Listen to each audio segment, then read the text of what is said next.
We talk about the heart all the time. We have heart-to-hearts, we make heartfelt decisions, and some people even experience what feels like a broken heart. But what if those aren't just clever figures of speech? For most of us, the heart is a pump, a brilliant biological machine for sure, but still just a machine. Well, what if it's more? Today we're going to dive into some absolutely fascinating research that suggests the heart has a kind of hidden intelligence that we're only just beginning to understand. And that's really the big question we're asking today.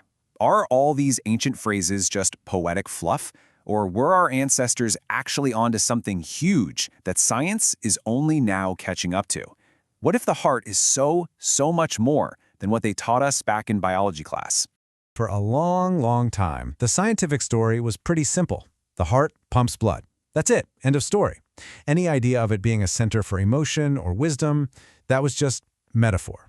The brain in your skull was the CEO, and it ran the whole show.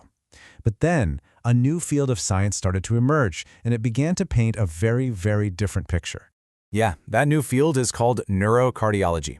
And its first big discovery is honestly a stunner. It turns out the heart has its own incredibly sophisticated nervous system. It's so complex, in fact, that scientists literally nicknamed it the little brain. So how little are we talking? Well, it's packed with about 40,000 specialized neurons, right there inside the heart itself. And these aren't just basic nerve endings. Nope. They form this intricate network that pretty much has a mind of its own. So what can this little brain do? Get this. The research shows it can sense, it can feel, it can learn, and it can even remember things.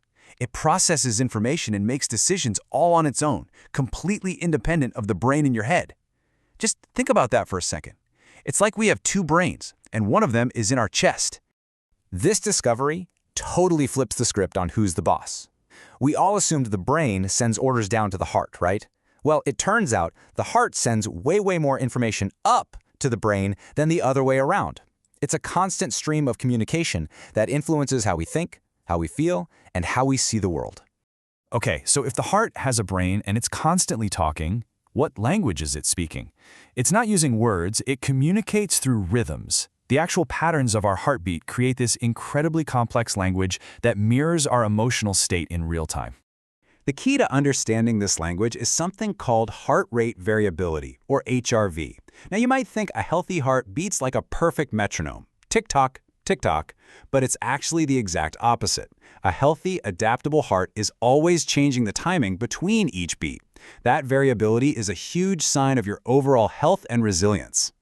You can see it right here on this chart. The time between each of those spikes, each heartbeat, is always a little different. It's a constant, dynamic dance.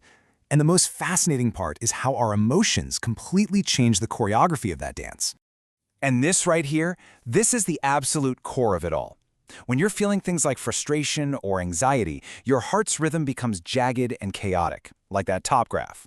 It's messy and inefficient. But now, look at the bottom. When you feel positive emotions like appreciation or care, the pattern smooths out into this beautiful, orderly wave. This beautiful, harmonious state is called coherence. And when your heart is in coherence, all your body systems, your breathing, your blood pressure, your brain, they all sync up and work way more efficiently. You get mental clarity, emotional stability, you're literally in sync with yourself. And you can actually learn to do this on purpose, just by focusing on a positive feeling. Okay, so that's all happening inside you. But what if I told you the heart's influence doesn't just stop at your skin? It actually broadcasts an information-filled field out into the space around you. And the power of this field is just staggering. Your heart generates an electromagnetic field, and the magnetic part of it is up to 5,000 times stronger than the field your brain produces. It's not even close. It's the most powerful generator in your body. This field actually forms a shape, like a donut, that extends several feet out from your body in every direction. And here's the critical part. That field is not empty. It's a carrier wave, and it's broadcasting information about your emotional state. That smooth, coherent signal of appreciation, it's literally being radiated into the space around you.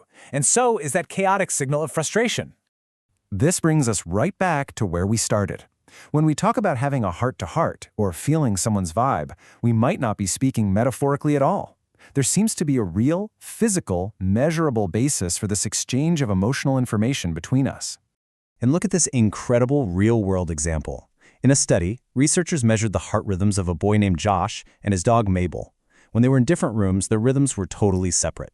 But look what happens when Josh enters the room and just focuses on feeling love for his dog. Their heart rhythms literally synchronize. That is measurable, energetic communication in action. So what do we do with all this information? It's mind-blowing, right? This science is basically opening a door between the world of the physical and the world we've often called spiritual, bridging a gap that's been there for centuries. There's this great insight from the theologian Mary Froelich. She says that today we have access to all these new sources of knowledge, like this science that can totally refresh our understanding of ourselves in surprising ways. It's almost like we're being given a new scientific language to explore ancient truths. So just think about it. What could this explain? Could the heart's electromagnetic field be the physical mechanism behind empathy? What about intuition or that gut feeling you get? Could it be why you can feel the vibe of a room the second you walk in? Or that incredible unspoken bond between you and a pet? This research suggests there might be real, physical, energetic communication behind all of it. And so that leaves us with one last massive question to think about. If our hearts are constantly broadcasting our emotional state into the world, and if they can literally sync up with others, what does that truly mean for our relationships, for our communities, for human connection as a whole? The science seems to be telling us that we are far, far more connected than we ever dared to imagine.